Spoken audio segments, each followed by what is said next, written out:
So my name is Laura Rasor, and I am the lead pastor at State Street United Methodist Church in Bristol. To be honest, I really don't remember a time when I didn't feel called. My father was a professor at Emory and Henry College, and so Emory was kind of the place where that was my playground growing up, and the church that was there on the campus was my home church.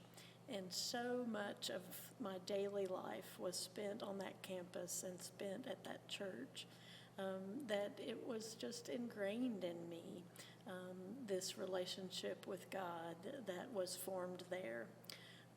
In fact, I remember when we played hide and seek as children at the church, the pulpit was my hiding place often and my favorite place to go. And I had college professors at Emory and Henry that were my Sunday school teachers, and so they instilled in me a love for learning and a love for the Bible. And at a very early age, when folks kind of saw this sort of spark in me and my love for the church, they entrusted me with leadership opportunities and learning opportunities. I was in the choir from a very young age, mostly hanging out with my mom when she would go, and so it was neat that the congregation allowed me to learn to sing in that way. They also even let me preach at a young age and try that out. And there were also pastors and youth directors who were students there at the college who were real mentors for me, who always had the time to just sit down with me and talk through questions and let me learn from them. So I really, just from that very early age, the church was the place that I felt I was most at home. I didn't really know, even until I went to seminary, that it was unusual for a woman to feel called as a pastor. Because when I was growing up, there was never a question. It's that there was anything that I was not allowed to do or couldn't do.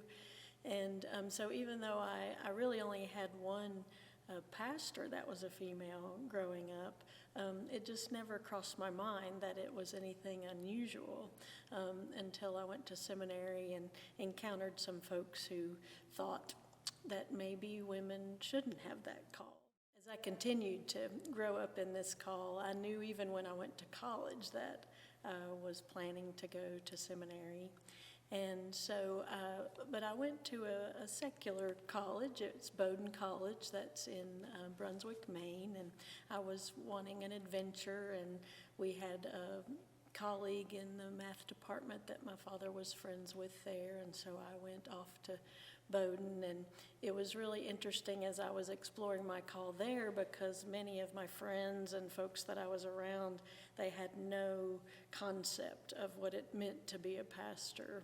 And so they would talk with me and say, "You mean you're going to be a televangelist?" That was their only association with pastors. I said, "Oh no, that has nothing to do with it." Well, my first appointment was at Church Street United Methodist Church in Knoxville as an associate, and they, at that time, had a television ministry that we were part of. And then as we've been learning through this pandemic, we are all televangelists now. So I kind of laugh about that and think, oh, my friends in college, maybe they knew more about what was coming than I did. I'll also say, in terms of how much this call was ingrained in me, and the only other careers I kind of ever gave any thought to was one being a physical therapist, but couldn't imagine putting anybody in pain, so I kind of gave that up. And then the other was to be a forest ranger, and I will say that I still have as my dream job, perhaps I'll be able to do it in retirement or something, is to be the winter caretaker at LeConte Lodge that's in the Smokies. So maybe that calling is still in me that I can fulfill. Like I said, I've just always felt this call and never really felt pulled in any other directions.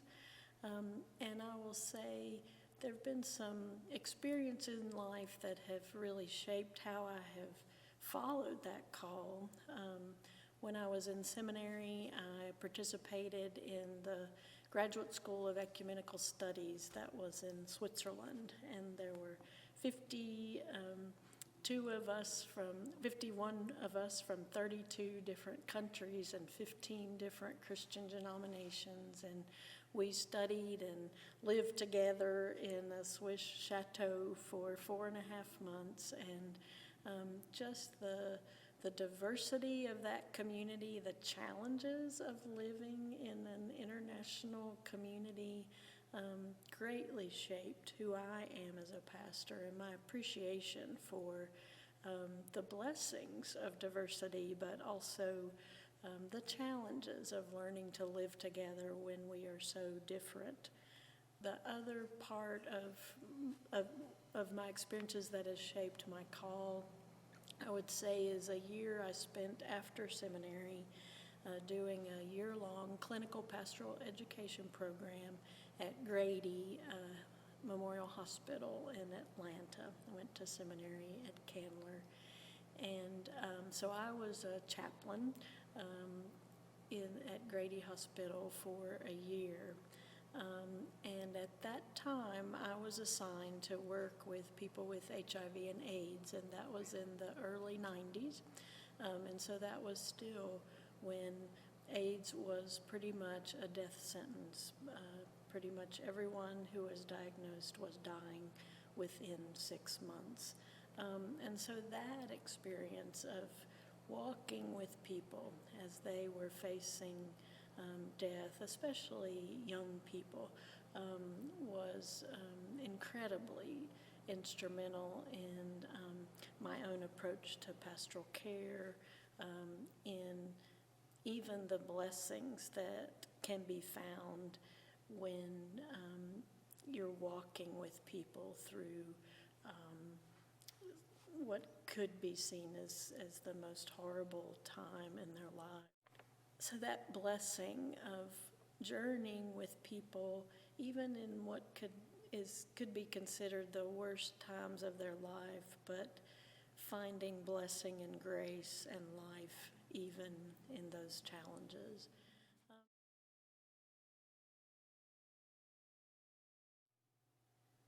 So I would say that the most important thing that I have learned, and really has been driven home to me, especially as we have been walking through this pandemic, is to be very careful if there's anything you are doing when you feel alone, or when you feel you are the only one who can do what you are doing. Because in ministry,